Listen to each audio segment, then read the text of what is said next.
Matinding bakbakan ang masasaksihan natin sa pagitan nila Nepo and Fedosib sa kani-kanyang diskarte, 960 Fisher Random, Freestyle, at idediretso po natin sa pinale na kung sino ang mananalo dito ay siya ang huling uupo sa lineup ng Grand Slam na kung saan nandyan sila Magnus, Nakamura, nandyan na ang mga mamaw sa Grand Slam. Pero tutok muna tayo dito, matindihan kagad ang nangyaring elimination. Pag-aralan po natin.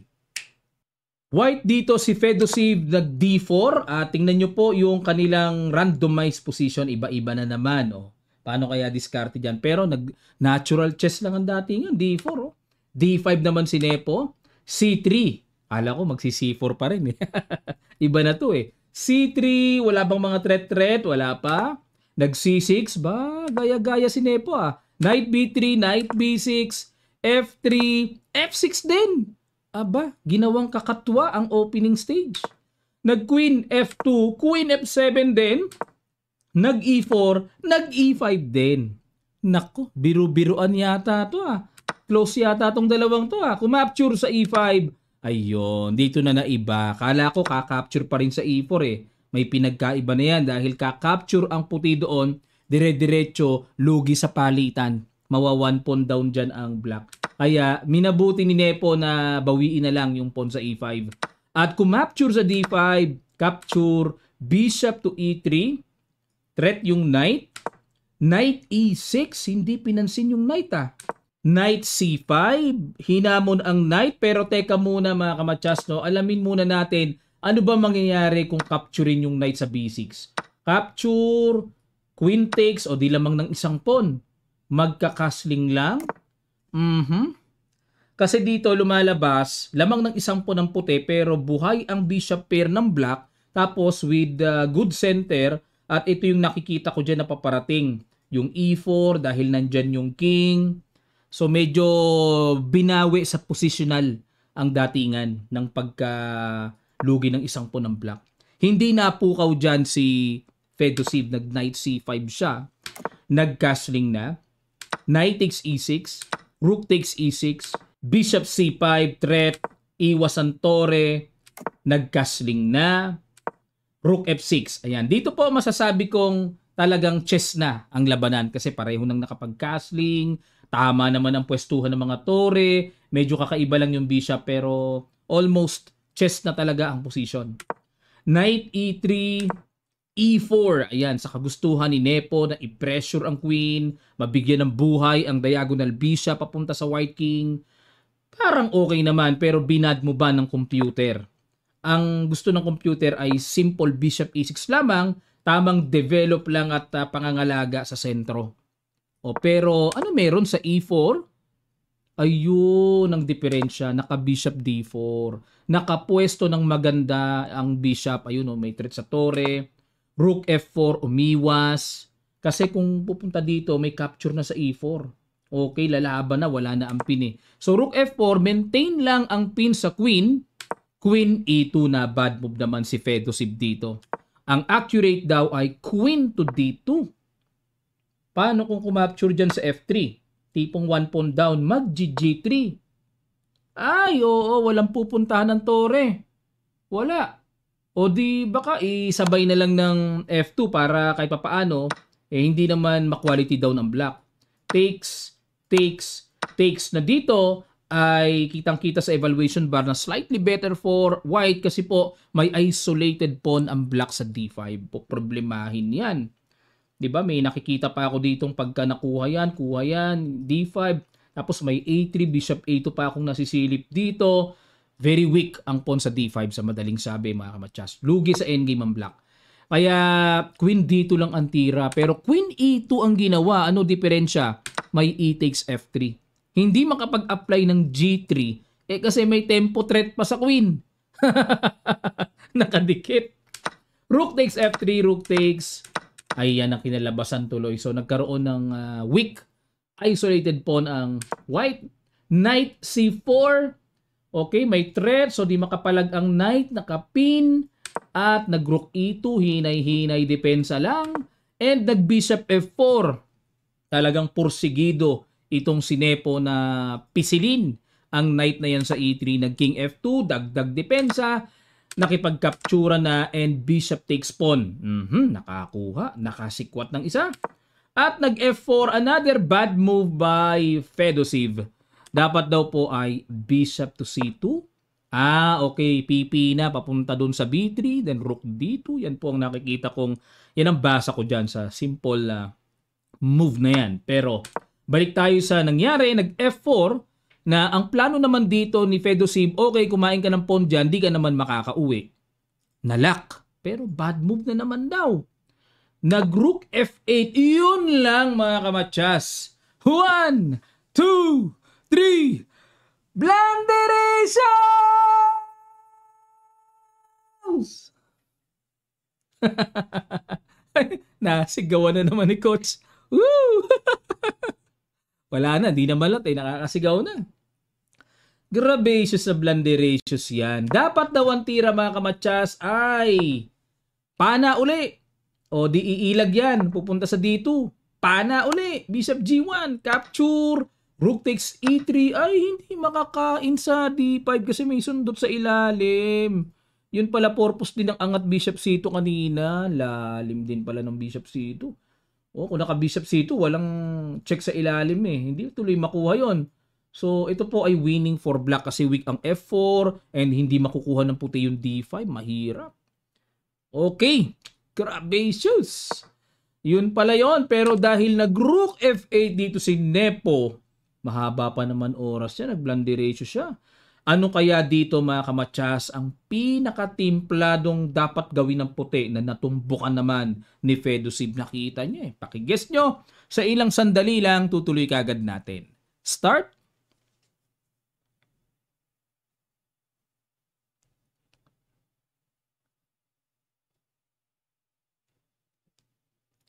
Maraming salamat po mga kamatsas. Boom, Bishop C5. Congrats sa mga nakakita. Bishop C5 ang pinakatimpladong napakagandang gawin. At napa-Bishop G4 dito si Nepo. Bakit po? Ano ba mangyayari kung tagpasin ang libreng pawn with check pa? May King G2 tatabihan lang, malalagay sa alanganin ng Bishop sa H2. Ganun din alanganin ang Bishop sa C8. Bakit po? Pag nag-Rook H4, mayroong Rook E8 and tagpas ang Bishop. One piece down, maliwanag. Grabacious na ano yun ah.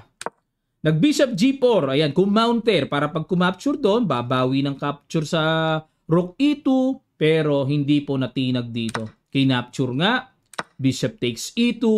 At ito po ang huling bitaw na dapat makita para talagang super perfect. Bishop D6. What a move by Fedosiv. Ang ganda ng Bishop D6. Bakit po suporta sa F4? Nakahang pa ang Bishop sa E2. Na iiwas natin, magpalagay natin, takas. May King G2, long collides ang Bishop sa H2. Kulong! Grabe namang endgame na nangyari. No? Bihira ito. Rare itong ganitong sitwasyon ng pangyayari. Pero wala eh. Naisahan ni Fedosiv si Nepo. Samantala sa pagkakataon po, pag na-analyze ko yung laban nilang dalawa, natatandaan ko, laging pisak tong si Fedosiv eh. Pagdating pala dito sa Fish Random eh, aba, magaling pala sa kanya-kanyang diskartihan ito. Okay, at dahil dyan, napanakaut niya si Nepo sa semifinal round at ang pinali, dahil si Sindarov po ay dumire-diretso nanalo against Yu Yangyi, Sindarov versus Fedosiv ang naging pinali. Analyze po natin ang kanilang huling laban na nagkapisakan. White dito si Sindarov. Pero teka muna mga kamatsas, ano? Kapansin-pansin ang rating niya. 1845 lang ang rating niya sa PC Random. Ano? Grabe, nakarating sa pinali oh. 1845 lang. Oh, ibig sabihin na-develop na po yung talent niya sa chess, sa basahan ng position bago pa siya naglaro dito sa PC Random. Oh, lupit oh, ang cute ng rating eh. At black dito si Fedosiv. Ito po ay Armageddon na mga kamatsas. Maitabla lang ni Fedosiv. Tapos na ang laban. Kaya dito in a must-win situation si Sindarov, pero lamang siya ng oras. Yan ang kagandahan. Tingnan nyo po ang randomized position sa baba. O, tapatan naman yan no? Nasa sulok ang Reyna, yung King tama pwesto, nasa gitna. O medyo kakaiba yung bishop doon. Yokababs ang pinakakakaiba dyan. Okay. Ang ginawa, nag G3 si Sindarov, Piangketo. Nag G6 din. Ganyan ba talaga theory sa opening ng ano? Gaya-gaya muna. B4, sabay tingin dito para di makita yung queen dun sa kabila. Natandaan ko yung kalaro ko dati. Tumitingin sa kabila sa dulo wag lang makita yung threat ng papunta sa queen ko eh. Okay, bishop G7, capture. Nag bishop G2. Hindi na maka B6 oh. Yari ang bishop doon pagka nag B6, knight E6 muna. Nag-gasling. Bad move kagad. Masela ng stock piece ah. Bakit bad move? Dapat daw is F4 lang. Okay. F4 lang muna. Timpla ng stock piece computer yan. Malawak yan. Pero itong castling naman, normal naman yan para sa atin eh. Castling, ito. Parang chess na ba? Wala pa. Medyo wala pa kasing center pawns na nakaporma eh. E3, ayan, magdi-D4 na. Knight D6 labas, develop. Knight C3. Yun, laing mga kamatsas. Blunderacious kagad. Ayoko muna sumigaw, nakasigaw na ako kanina eh. Blunderacious? Ang laki ng evaluation bar tinalo, no? Bakit? Knight B3 ang gusto dito. Pero pag tira ng Knight C3, natumbukan ni Fedus ibang genius move. Knight C4, threat ang pawn sa D2. Ay, ubus ka agad. Oo nga, no? Nag-Knight B3. Ayan, no? Kaya the best itong Knight C4, Knight B3 para suporta, diba? Sige po. This time, brilliant move ang binitawan ni Fedusib. Pakiguess nyo sa ilang sandali lang, tutuloy kagad natin. Start.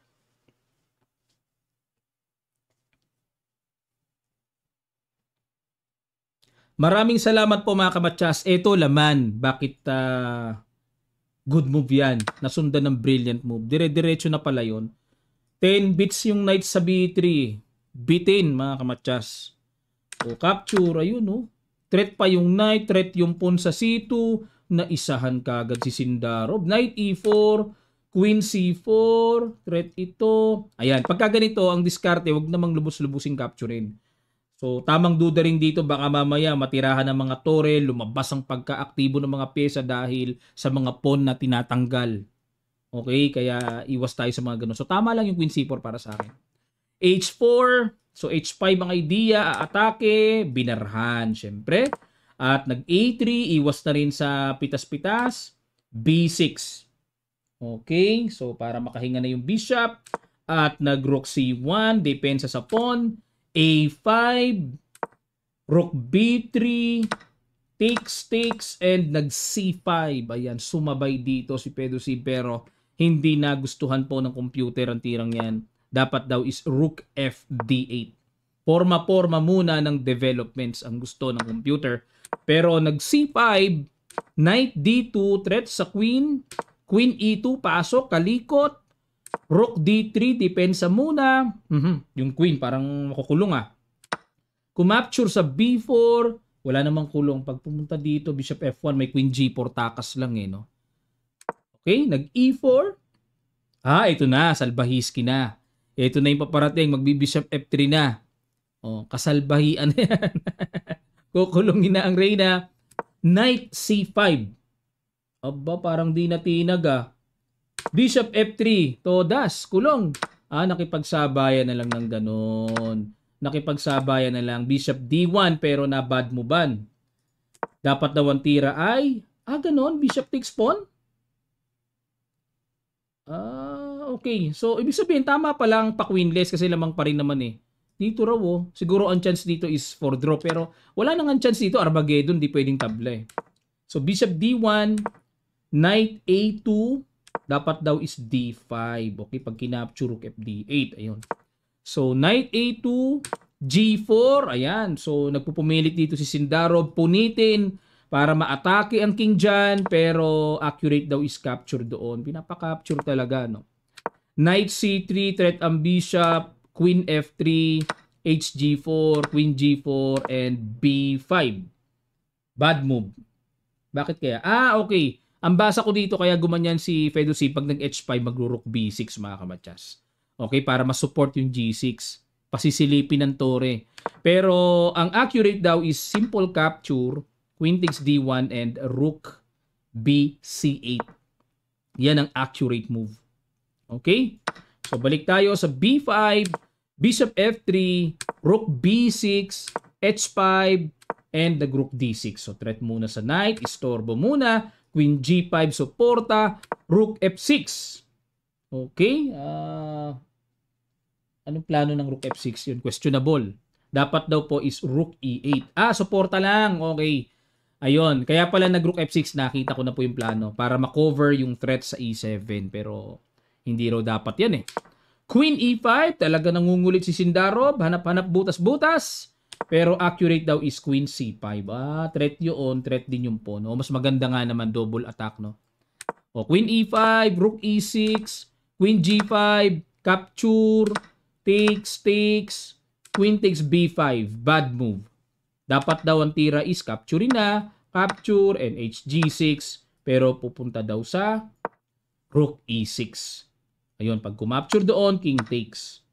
Pero wala. Ang ganda ng position ni Fedosib.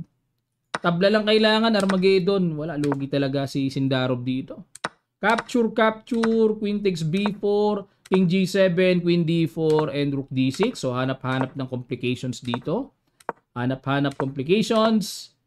Okay, C4, rook B3, king G2, depensa, and the rook BD3. So, abang-abang lang. Queen G5, rook E6, C5, rook D4, queen C1, and rook A6. Ayun lang. Nag-blunderatious naman si Fedosib. Dapat daw ang tira ay rook E5. Para manatiling super active ang mga tore. Pero nag-rook A6, queen E3, ayun, natumbukan, good move, double attack. E5, capture, rook D2. Pag chumek doon, ganun lang, king H6. Nag-winning bigla si Sindarov, mga kamatsas. Queen E7, king G8, C6, ayun ang masakit. Ayun, no, disconnected na yung suporta. Kumapture, queen takes knight, rook A2, queen G6. Aba, ubos pa. Ala, super losing. Capture, queen G6, king G8, check, king G8 ulit, and queen takes. Simot. Kinapture na. Ayun na, capture, and rook A7. Aba, familiar sa atin ito. Ilang beses na po ako nakapag-demo nito sa ating pinost ko sa Facebook, kamatsas. Yung video talaga, no? Queen Rook versus Queen King. Sorry, Queen King versus Rook and King. Ayan. Mali pa yung sinabi ko. Okay? Pero, dapat po ito ay 50 move rule. Kailangan within 50 moves maipanalo to. Kaso, ang problema, wala na pong oras. Ow! Wow, wow, wow, wow, wow, wow, wow, wow. Wala na kasing oras. Winning ang white dito, mga kamatsas, pero wala na kasing oras eh. Boss, ang sakit naman. Napakasakit, Kuya Eddie. Ayun ang nangyari, mga kamatsas. Nanalo pa si Fedosib. Losing pala siya dapat kay Sindarov napatagal lang ng tira. Daming tira dito. King F6 nga pwede. Wag lang pahuli. Ay, sayang naman. Pasok sana itong batang ito. Junior player pa lang to, mga kamatsas. Wala pang 20 yan eh. Sa pagkakaalam ko, parang kahalera nila Pragdananda, ni Halsarin. Yan, katimit ni Abdus Saturov to eh.